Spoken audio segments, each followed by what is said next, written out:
인생은 결국 잘 놀다 가는 거야. 내가 젊었을 땐 그저 열심히 살아가는 게 다인 줄 알았지.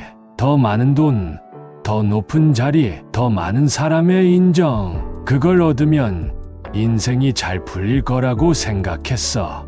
하지만 어느 순간 깨달았지. 장자가 말한 것처럼 인생은 잘 놀다 가는 거라는 걸. 이 잘 논다는 건 단순히 재미있게 산다는 게 아니야. 진정한 의미에서의 자유, 그걸 말하는 거지.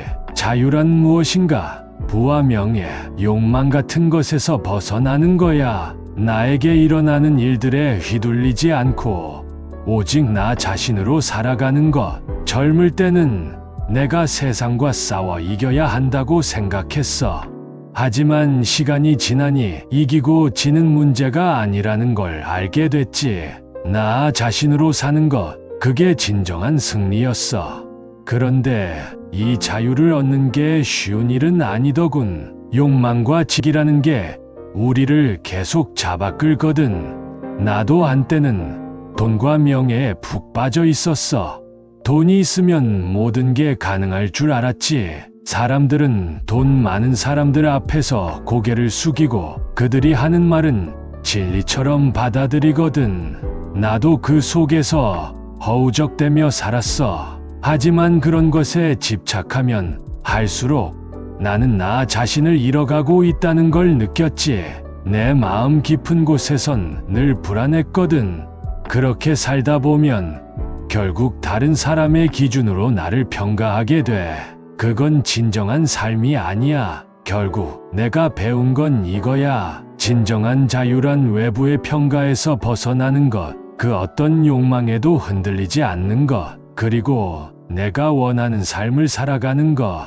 돈도 명예도 남들의 시선도 중요하지 않더라고. 중요한 건 내가 내 삶을 얼마나 진정성 있게 살아가느냐였어. 자유로워지기 위해서는 그 모든 집착에서 벗어나야 해. 그럴 때 비로소 내가 온전히 나로서 설 수 있어. 삶을 제대로 살아가는 것, 그게 바로 장자가 말한 잘 논다는 것의 진짜 의미야. 장자는 지혜 없이 눈앞의 이익을 탐하는 것을 늘 경계했지. 한 부자가 있었어. 그는 밤낮 없이 일해서 엄청난 재산을 모았어. 하지만 정작 중요한 걸 놓쳤지. 바로 자신의 건강을 돌보는 거였어. 결국 그는 그 많은 돈을 제대로 써보지도 못하고 세상을 떠났어. 돈은 남았지만 그 돈을 즐길 시간은 없었던 거야. 이건 진정한 행복이 아니지. 그저 가짜 즐거움일 뿐이었어. 살다 보면 이런 사람들을 종종 만나게 돼. 부자가 되었는데도 마음은 여전히 불안하고 공허해. 결국 삶의 균형이 무너지는 거지.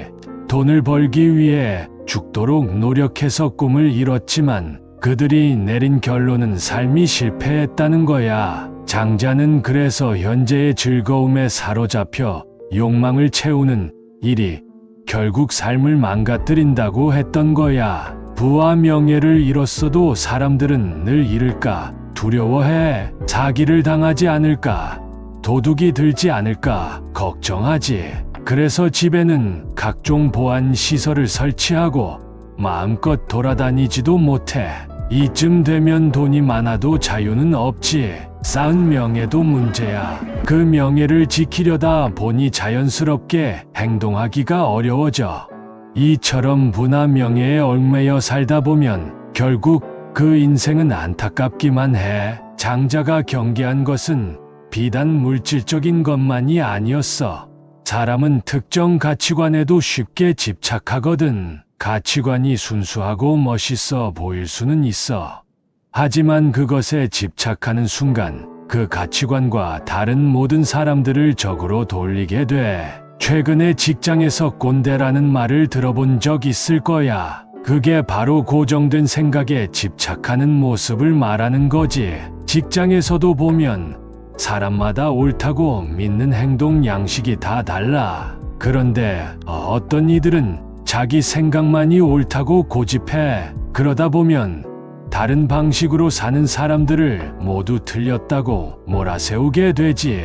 그게 바로 장자가 경계했던 모습이야. 고정관념에 매달리면 결국 자유롭지 못하게 되고 그 결과는 늘 불행으로 이어지기 마련이지. 삶을 제대로 살고 싶다면 결국 모든 것에서 자유로워져야 해. 물질적인 것도, 가치관도, 집착은 결국 나를 묶어두는 덫이거든. 옳고 그름이라는 게 참 재미있는 거야. 내가 아무리 옳다고 생각해도 상대방이 다르게 생각하면 그건 옳지 않다고 여겨지거든.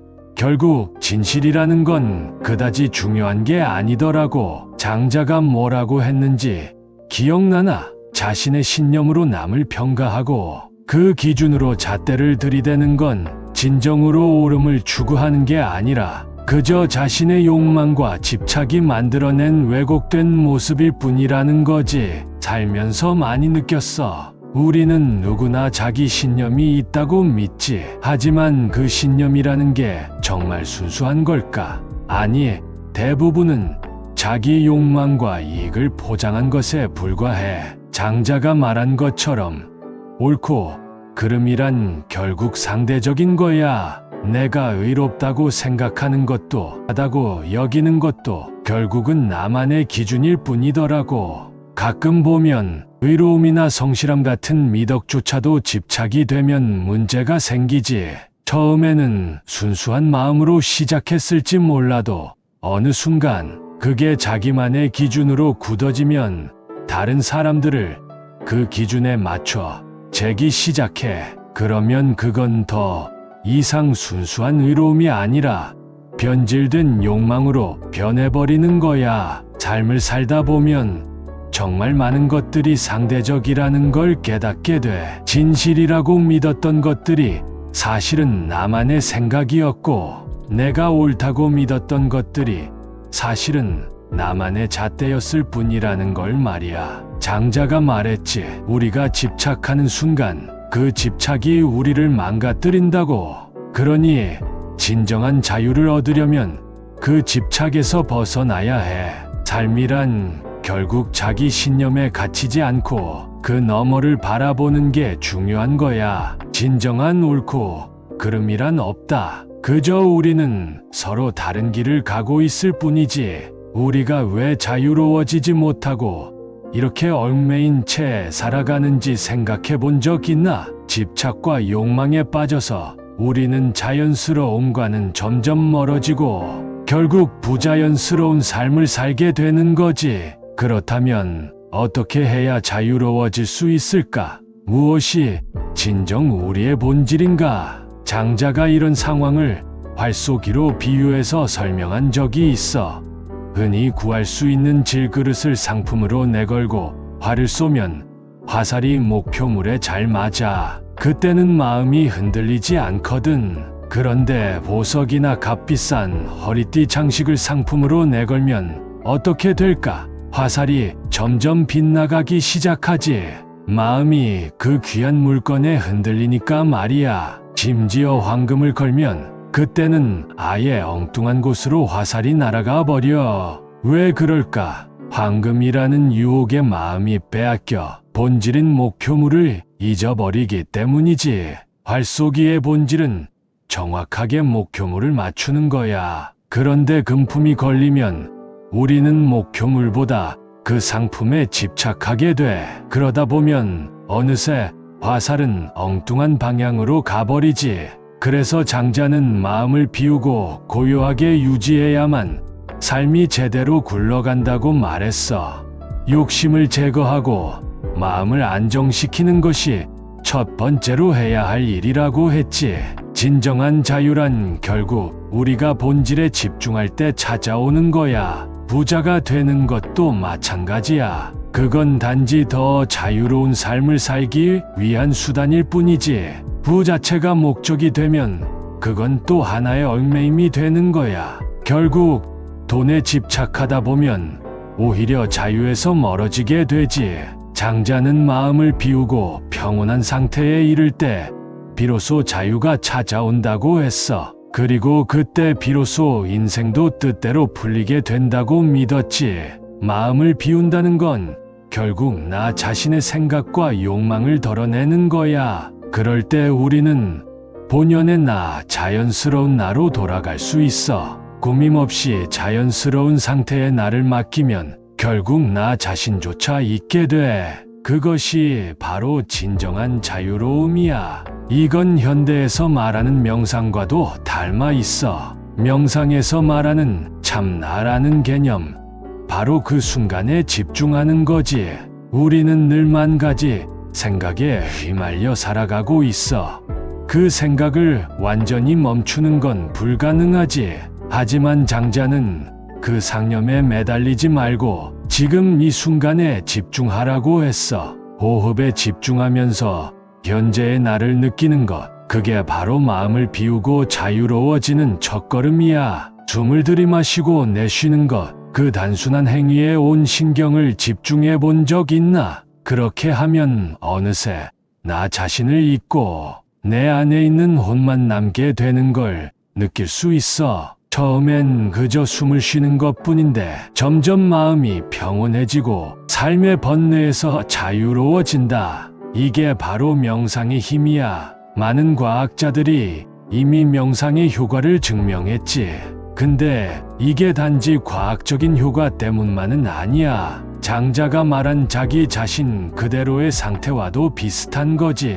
온갖 생각과 집착에서 벗어나 그저 평온하게 자연스럽게 있는 상태 말이야. 그 상태에선 어떤 개념도 고정관념도 존재하지 않아. 옳고 그름, 좋고 나쁨, 그런 것들은 다 사라져 버리거든. 그저 나라는 존재만 남을 뿐이야. 그때는 누구를 평가하거나 판단하는 일도 없어지지.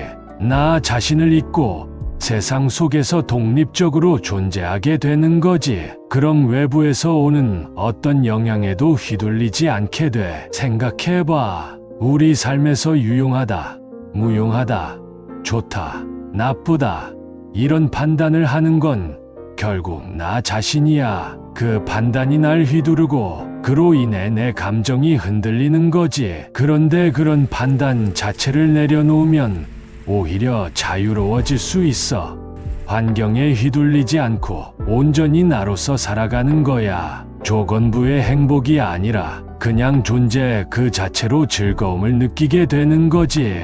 이런 상태에선 매일이 즐겁고 더 잘 놀게 돼. 삶의 매 순간을 더 잘 살아가게 되는 거지. 그리고 결국 인생을 잘 놀다가 어느 시점이 되었을 때 홀가분한 마음으로 떠날 수 있게 돼. 그게 진정한 자유고 잘 산다는 의미야. 장자 역시 그렇게 자신의 자유를 누리며 살았다고 하지. 그는 춘추전국 시대라는 혼란과 변화의 시기에 살았어. 그때는 도시 국가들이 치열하게 경쟁하던 시절이었지. 그런데 그런 혼란 속에서도 장자는 세상에 얽매이지 않고 자신의 방식대로 살아갔어. 그가 정말 인생을 잘 산 사람이라고 생각하지 않나? 결국 우리도 그처럼 삶을 살아야 해. 어떤 환경에서도 흔들리지 않고 그저 나 자신으로서 자유롭고 자연스럽게. 그러면 인생은 그 자체로 충분히 의미 있고 즐겁게 살아갈 수 있게 될 거야. 그 시절 국가들이 끊임없이 바뀌고 대지엔 혼란이 가득했지. 장자가 태어난 곳은 송나라에 있는 작은 마을이었는데 그곳에서 젊은 시절에 관직에 있었던 적이 있어. 전국 시대라는 게 워낙 유능한 인재를 필요로 하는 시기였잖아. 장자의 명성도 자연스럽게 퍼져나갔지. 조나라의 조위왕이 그 소문을 듣고 장자를 재상으로 삼고 싶어 했어. 그래서 사자를 보내 예물과 재물을 가득 들여보냈다고 하더군. 그런데 장자의 대답이 기가 막히지. 많은 사람들이 그 정도 재물과 권력 앞에서는 흔들렸을 거야. 하지만 장자는 달랐어. 그는 이렇게 말했대. 그대는 재물로 바쳐지는 소를 본 적 있나? 오랜 기간 맛있는 여물을 먹이고 비단으로 몸을 감싼 그 소 말이야. 겉으로 보기엔 부러울 것 없지만 결국 그 소는 제물로 바쳐지고 말지. 그때가 되면 소가 아무리 들판에서 뛰놀던 기억을 떠올려봤자 소용이 없지. 장자가 말하고자 했던 건 명확했어. 그 많은 예물과 재물이 결국엔 자신을 얽매고 말 것이라는 거지.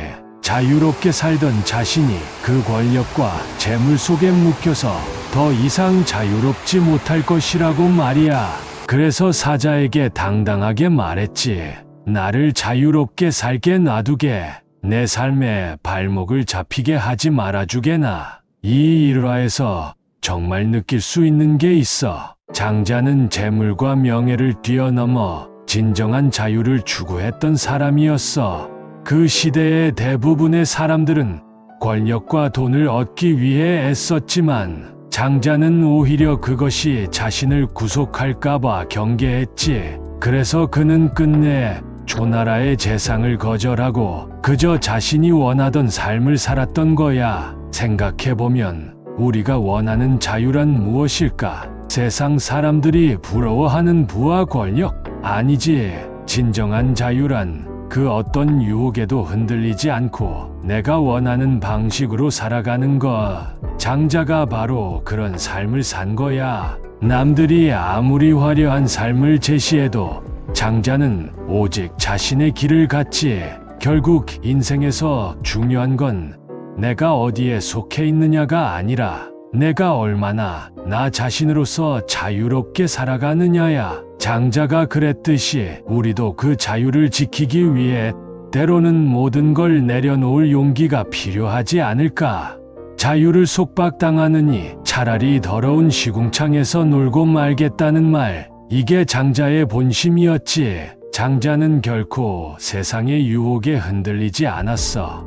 그는 자유를 가장 소중하게 여겼거든. 그리고 쓸모있음과 없음에 관한 이야기도 남겼는데 이 이야기가 참으로 현대를 살아가는 우리에게도 큰 가르침을 주지. 장자는 사냥 이야기를 빗대어 말했어. 너구리를 잡는 사냥꾼이 있지. 그 재능 덕에 너구리는 줄에 묶여 살게 돼. 처음엔 그저 사냥감으로만 쓰이지만 나중엔 그 사냥감이 줄어들면 결국 사람에게 잡아먹히고 말아. 또 민첩한 원숭이는 활동 반경이 넓어 이곳저곳 돌아다니지만 결국 그 민첩함 때문에 사람에게 발견되고 붙잡혀가는 거지. 그뿐만 아니라 굴이나 사리는 닭이나 쥐를 잡기 위해 부지런히 뛰어다니다가 그물에 걸려 죽고 만다는 이야기야. 이 비유가 마치 옛날 이야기처럼 들릴 수도 있지만 오늘날 현대 사회에서도 이와 비슷한 일이 일어나고 있어. 회사를 보자고.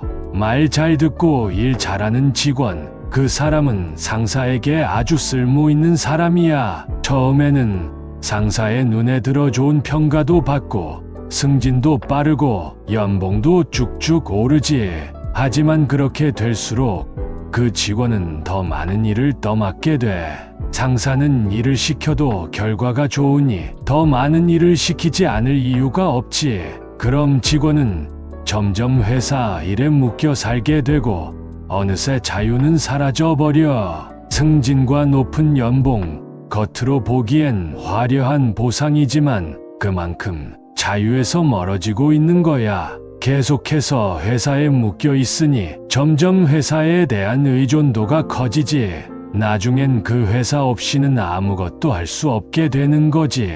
그런데 아무리 노력하고 좋은 성과를 내도 언젠가 그 쓸모가 끝나는 날이 와. 나이가 들면서 체력도 떨어지고 성과도 점점 줄어들면 퇴직이 현실로 다가오지. 그때가 되면 한때 회사에서 누구보다 유능했던 그 직원도 자신의 쓸모가 언제 끝날지 모른다는 불안 속에서 하루하루를 견디게 되는 거야. 이게 바로 장자가 경고한 거지. 쓸모 있음에 집착하다 보면 그 쓸모가 사라지는 순간이 찾아오고 그때 우리는 더 큰 공허함과 불안에 휩싸이게 된다는 걸 말이야. 그러니 진짜 중요한 건 외부에서 요구하는 쓸모에 얽매이지 않고 나 자신이 진정 원하는 자유를 찾아가는 것이야. 장자가 말한 건 쓸모없는 삶이 좋은 삶이라는 게 아니야. 그가 경계한 건 작은 쓸모에 집착하다가 진짜 중요한 걸 놓치는 어리석음이지. 그게 바로 장자 사상의 핵심이야. 쓸모가 있고 없고 그 개념 자체에 얽매이지 말라는 거야. 우리는 스스로 생각하는 것보다 더 많은 걸 할 수 있고 더 많은 걸 이뤄낼 수 있어. 중요한 건 타인의 쓸모라는 기준에 얽매이지 않고 내 쓸모를 내가 만들어가는 삶을 사는 거지.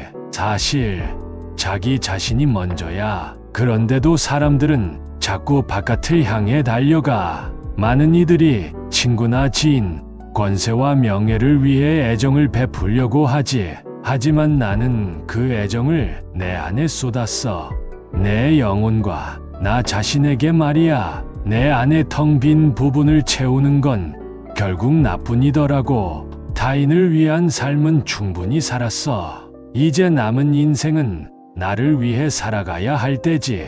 몽케뉴가 말했잖아. 나이가 들수록 사람들과의 만남이 자연스럽게 줄어든다고. 어린 시절 평생을 함께할 것 같았던 친구들, 자연스럽게 알게 된 사람들, 다들 각자의 삶을 향해 떠나가더라. 자식들조차도 마찬가지야. 결국 남아있는 시간 속에서 그들과 만나는 건 생일이나 명절 같은 특별한 날뿐이더군. 그렇게 만남의 기회는 점점 줄어들어. 직장에서 동고동락했던 동료들, 그들도 자기 살기를 찾아 하나둘씩 떠나 새로운 사람들과 가까워지는 것도 쉽지 않지.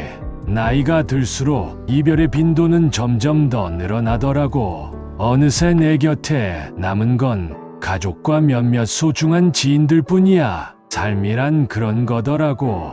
만남과 이별이 반복되고 어느 순간 내 곁에 남는 건 나 자신뿐인 순간이 와. 그러니 이젠 남은 시간을 나를 위해 쓰는 게 맞다고 생각해. 자기 자신을 충분히 사랑하고 자신의 삶을 온전히 살아가는 것.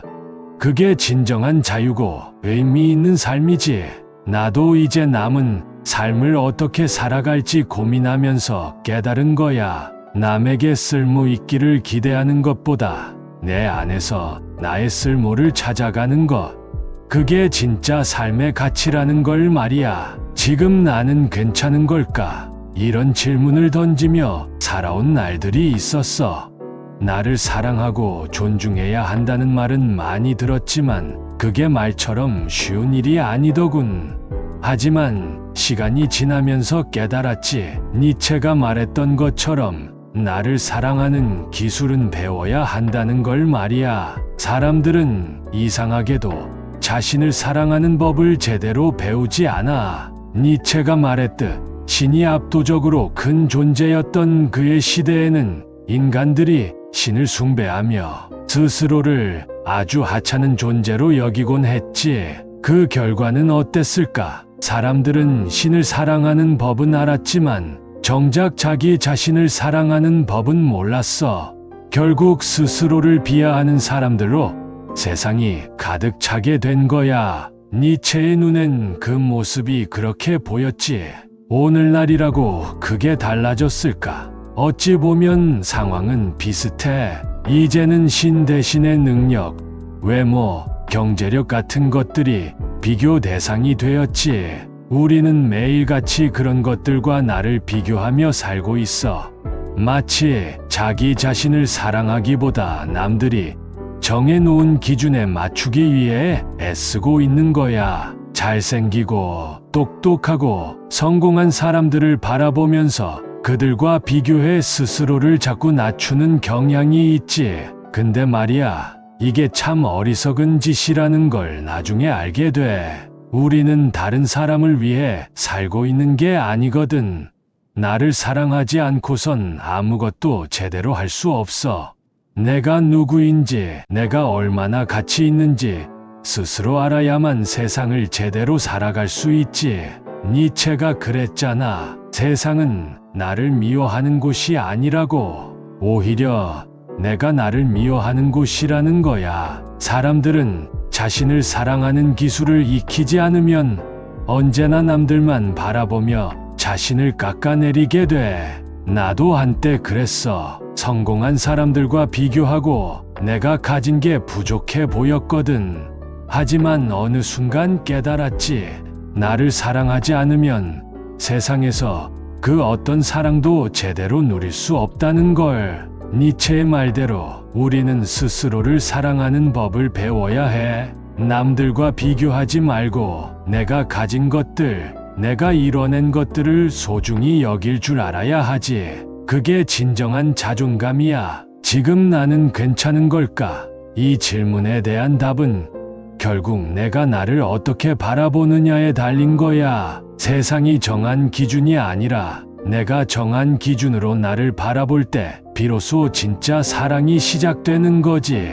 나를 사랑하는 기술, 그것을 배워가는 게 우리가 살아가야 할 길이야. 사람들이 자신을 끊임없이 평가하고 단점을 일부러 찾아내는 그 무한 루프에 빠진 걸 보면 참 안타깝지.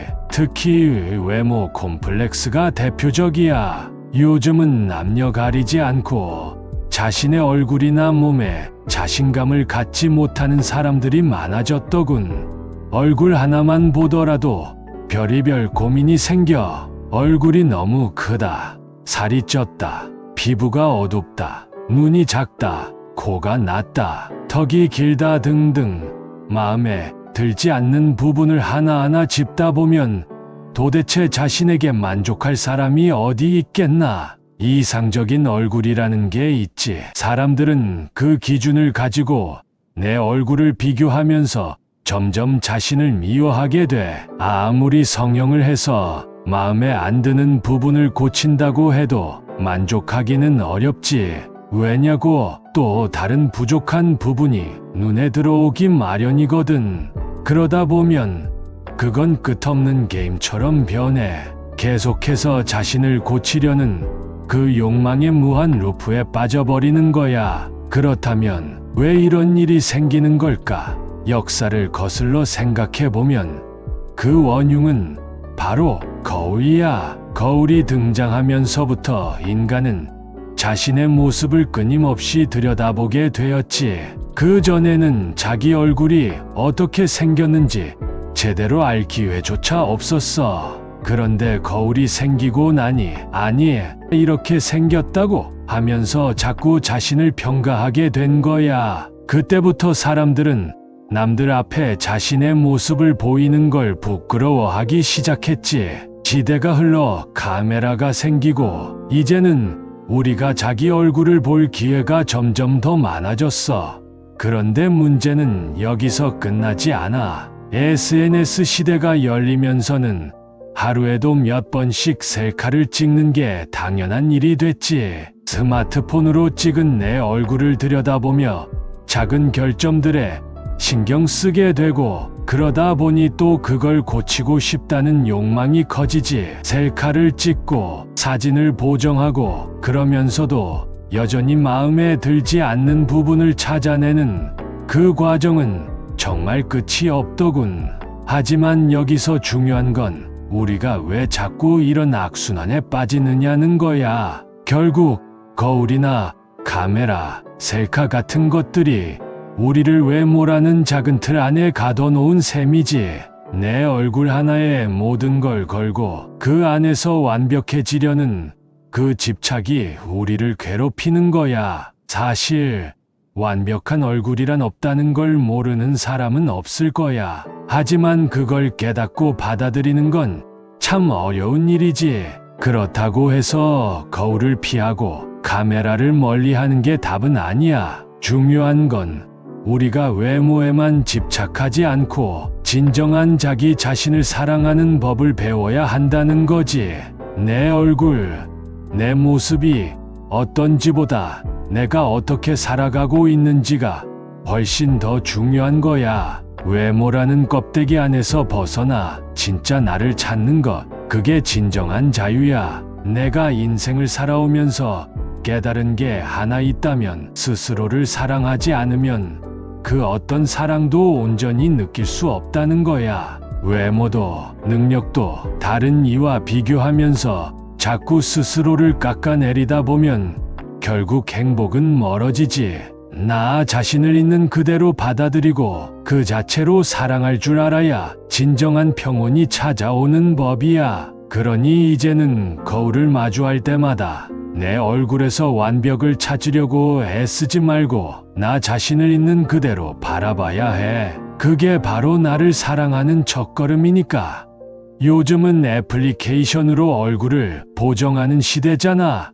한번 보정을 시작하면 멈출 수 없다는 젊은이들이 많더군. 자신조차 보정하지 않은 얼굴을 알아보지 못한다는 사람들도 있어.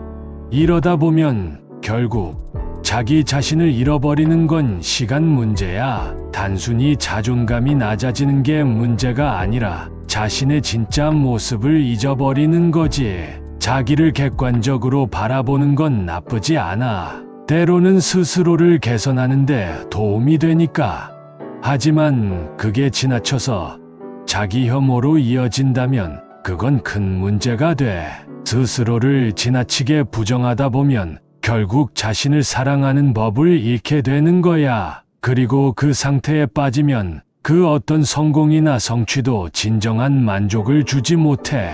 그래서 우리는 나를 사랑하는 기술을 배워야 해. 요한 페터 에커만의 태의 대화라는 책에서도 태가 그 중요성을 강조했지. 문학가를 꿈꾸던 청년 에커만이 태와 나눈 대화 속에서 인생의 중요한 가르침을 얻었고 그게 니체의 사상에도 깊이 영향을 미쳤어. 이 책은 니체가 무척이나 좋아했으니 그를 형성한 핵심 사상이라고 해도 과언이 아니지. 생각해보면 어린 시절에는 누구나 자신감이 넘쳤잖아. 근거 없는 전능감, 뭐든 할 수 있다는 믿음이 있었지. 마치 슈퍼맨이 된 것처럼 높은 곳에서 뛰어내리다 다리를 부러뜨리고 나서야 아, 나는 슈퍼맨이 아니구나 하고 현실을 깨닫게 되지. 어른이 되면 이런저런 실패를 겪으면서 자신감을 잃어가고 다른 사람들과 자신을 비교하며 점점 더 자신을 객관적으로 바라보게 돼. 문제는 이 흐름을 그대로 두면 자칫 자신을 사랑하지 못하게 된다는 거야. 그래서 의식적으로 그 흐름을 끊어줘야 해. 나를 사랑하는 기술, 이게 바로 니체가 강조했던 부분이야. 그렇다면 어떻게 나 자신을 사랑하는 법을 배울 수 있을까? 지금이야말로 스스로를 칭찬하는 법, 자화자찬을 갈고 닦아야 할 때야. 그 훈련은 생각보다 간단해. 자신을 바라볼 때 결점이 아닌 장점을 먼저 보는 연습을 하는 거지. 아침에 일어나서 거울을 볼 때 이 얼굴이 별로야 라고 말하는 대신 오늘 나는 괜찮아 보인다고 스스로에게 말하는 거야. 나를 사랑하는 법은 그렇게 시작돼. 스스로에게 긍정적인 말을 건네는 것, 내 장점을 찾아주는 것, 나를 격려하는 것. 이런 훈련을 계속하다 보면 어느새 나 자신을 자연스럽게 사랑하게 될 거야. 나를 사랑하는 기술이란 결국 작은 칭찬에서 시작해서 스스로를 인정하는 과정이거든. 스스로를 사랑하는 일, 그게 쉽지 않아 보여도 사실은 아주 작은 변화에서 시작된다는 걸 깨달았으면 좋겠어. 남의 시선에 흔들리지 않고 오롯이 나 자신을 있는 그대로 받아들이고 사랑할 수 있을 때 비로소 진정한 자유가 찾아오는 법이야. 매일매일, 오늘도 내일도 몇 번이고 나 자신을 칭찬하는 거, 그게 내가 살아온 방식이었지. 뭐든 상관없어. 다른 사람들의 평가, 그건 잠시 접어두고 예를 들어 사진 한 장 잘 찍었을 때 오, 이거 잘 나왔네 라고 혼잣말을 해보는 거야. 혹은 내가 참 센스 있다고 말해보는 것도 좋아. 내가 뭔가 해냈을 때 스스로를 인정해주는 거지. 노력은 배신하지 않는다니까. 이번에도 해냈어. 이런 식으로 말이야. 아니면 이런 것도 좋아. 열심히 연습한 노래를 두고 이거 나의 18번으로 만들 거야 라고 다짐해 보는 거지. 프레젠테이션 자료를 준비하면서 특히 이 부분은 정말 잘했어 라고 스스로를 칭찬해 주기도 하고, 책을 5권 읽고 나면 교양 있는 사람으로 한 발 더 가까워졌군이라고 나 자신에게 말해주는 거야. 이런 식으로 하루에도 몇 번씩 자꾸 스스로를 칭찬하다 보면 어느 순간 자아가 튼튼해지고 자존감이 높아지기 시작해. 나 역시 어릴 때부터 이 방법으로 살아왔거든. 초등학교 시절부터 시작해서 벌써 50년이 넘게 스스로를 칭찬해왔지. 현실적으로는 30대 중반까지 제대로 된 직장도 못 구했고 40이 넘어서야 비로소 책이 팔리기 시작했어. 세상에선 나를 제대로 평가해주지 않았지만 난 한 번도 내 자신을 낮게 평가하지 않았지. 생각해보면 내 인생에서 자화자찬을 한 게 아마 2만 번은 넘을 거야. 왜 그렇게 했냐고. 다른 사람들에게 칭찬받지 못했으니 스스로를 칭찬할 수밖에 없었거든.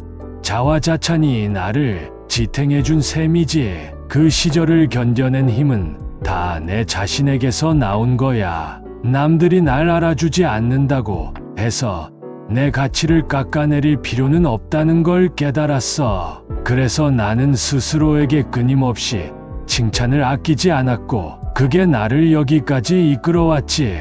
결국 나를 인정해주는 사람은 나 자신이어야 한다는 것. 그걸 깨달았을 때 나는 더 이상 불안하지 않게 되었고 진정한 자존감을 가질 수 있었어. 이제 너도 스스로를 좀 더 인정해봐. 오늘도 내일도 매일매일 너 자신에게 아낌없이 칭찬을 해주는 거야. 그 작은 습관이 너를 더 단단하게 만들어 줄 거야. 자화자찬을 하는 건 좋은 일이야. 나도 평생을 그렇게 살아왔으니까. 하지만 여기서 꼭 기억해야 할 게 하나 있어. 절대로 해서는 안 되는 것. 그건 바로 내가 갖지 못한 것에 매달리는 일이지. 자신에게 없는 걸 쫓아가다 보면 결국엔 허무함만 남거든. 니체도 즐거운 학문에서 비슷한 말을 했어. 내가 있는 곳을 깊이 봐라. 그 밑에는 샘이 있다. 사람들이 아래로 가면 지옥이라고 외치더라도 말이다. 이게 무슨 뜻일까? 다른 사람들을 부러워하고 그들이 가진 것만을 바라보며 사는 건 어리석은 일이야. 그보다는 나만이 할 수 있는 일이 무엇인지, 내 안에 숨겨진 보물이 무엇인지 찾아보는 게 훨씬 더 중요하지. 누구에게나 자신만의 재능과 가능성이 있는 법이거든. 깊이 파들어가면 보물이 숨어 있을지 몰라. 그러니 나에게 없는 걸 쫓지 말고 내가 이미 가지고 있는 것에 집중해 보는 거야. 나에겐 아무것도 없어라고 생각하는 사람들, 그건 착각일 뿐이야. 숨겨진 재능을 발견하지 못했을 뿐이지. 누구에게나 그 재능은 존재해. 그리고 인간관계가 시시하다고 느끼는 사람들도 마찬가지야. 그 관계마저 사라지면 어쩌면 더 외로워질지도 몰라. 그러니까 불평하기 전에 내 곁에 있는 것들을 다시 한번 들여다보는 게 필요해. 지금 내 삶 속에 빛나는 무언가가 숨어 있을지 모르는 법이니까. 니체의 말처럼 우리 모두가 발밑을 깊이 파볼 가치가 있어. 지금 내가 하는 일, 지금 내게 주어진 관계 속에서 충분히 보물을 발견할 수 있지. 중요한 건 그걸 찾아낼 시간이 필요하다는 거야. 마지막으로 니체 한마디를 더 빌려줄게. 그는 이렇게 말했지. 일부러라도 그대들 자신을 믿는 것이 좋다. 그러지 않으면 어떻게 남들이 그대들을 믿겠는가? 자신을 믿지 못하는 사람은 언제나 거짓된 자신을 만들어내고 결국 누구에게도 신뢰받지 못하게 돼. 그렇지 않겠어? 자기 자신을 사랑하지 못하는 사람은 남들에게도 진짜 자신을 보여주지 못하고 결국 거짓된 삶을 살게 되는 거야. 그래서 가장 중요한 건 나 자신을 사랑하는 것이야. 남들을 사랑하기 전에 먼저 나를 사랑해야 하지.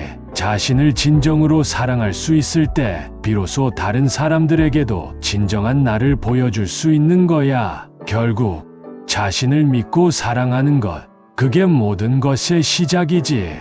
니체가 강조한 것도 바로 이거였어. 그러니 지금 당장 내 안의 보물을 찾고 나 자신을 더 사랑해보자. 나를 사랑할 수 있게 되면 세상도 나를 있는 그대로 받아들이게 될 거야. 그리고 그때서야 비로소 진정한 자유와 행복이 찾아오지. 마태복음에서 예수가 율법 중 최고의 계명을 묻는 장면을 기억하나? 마음을 다하고 목숨을 다하고 뜻을 다해 하나님을 사랑하라고 하셨지. 그리고 내 이웃을 내 몸처럼 사랑하라는 말씀이 뒤따라왔어. 사랑의 순서를 보면 먼저는 하나님을, 그리고 나 자신과 이웃을 사랑하는 거야. 하지만 니체는 이렇게 말하지. 신은 죽었다. 그러니 신을 사랑할 일은 없다는 거지. 대신 니체는 말해. 이웃을 내 몸처럼 사랑하기 전에 먼저 너 자신을 사랑하라. 이게 중요한 말이야. 니체는 이웃을 사랑하기 전에 나 자신을 먼저 사랑해야 한다고 했어. 그럼 여기서 한번 생각해 보자고. 나를 사랑하는 것과 이웃을 사랑하는 것을 네 개의 좌표축으로 나눈다면 우리는 어떤 구역에 속하게 될까? 니체는 우선 자신을 사랑하는 구역에 들어서라고 말해. 그리고 그 다음엔 이웃도 사랑할 수 있어야 한다고 말하지. 만약 자신만 사랑하고 이웃을 사랑하지 않는다면 어떻게 될까? 그건 결국 자기만 가득한 이기적인 인간이 되어버릴 뿐이야. 남을 전혀 배려하지 않고 나만을 위한 삶을 살게 되겠지. 그렇지만 만약 자신을 사랑하면서도 이웃을 내 몸처럼 사랑할 수 있다면 그건 한 단계 더 높은 인간이 되는 거야. 남에게도 자비와 사랑을 베풀 줄 아는 진정한 의미에서 성숙한 인간 말이야. 그런데 가장 위험한 구역이 있어. 자신도 사랑하지 않고 이웃도 사랑하지 않는 사람들 말이야. 그건 좌측 하단에 있는 가장 어두운 구역이지. 최근에 무차별적으로 사람을 해치는 사건들이 종종 일어나고 있잖아. 그들은 자신에게 절망하고 이웃에게도 애정을 가지지 못한 사람들이야.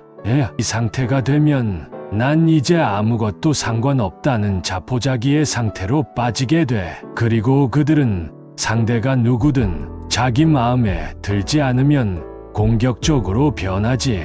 니체가 경고한 것도 바로 이거야. 자신을 사랑하지 못하고 이웃도 사랑하지 않으면 결국 인간은 파멸로 향하게 된다는 거지. 반대로 먼저 나 자신을 사랑하고 그 사랑을 이웃에게도 나눌 수 있을 때 비로소 우리는 진정한 자유와 평화를 얻을 수 있어.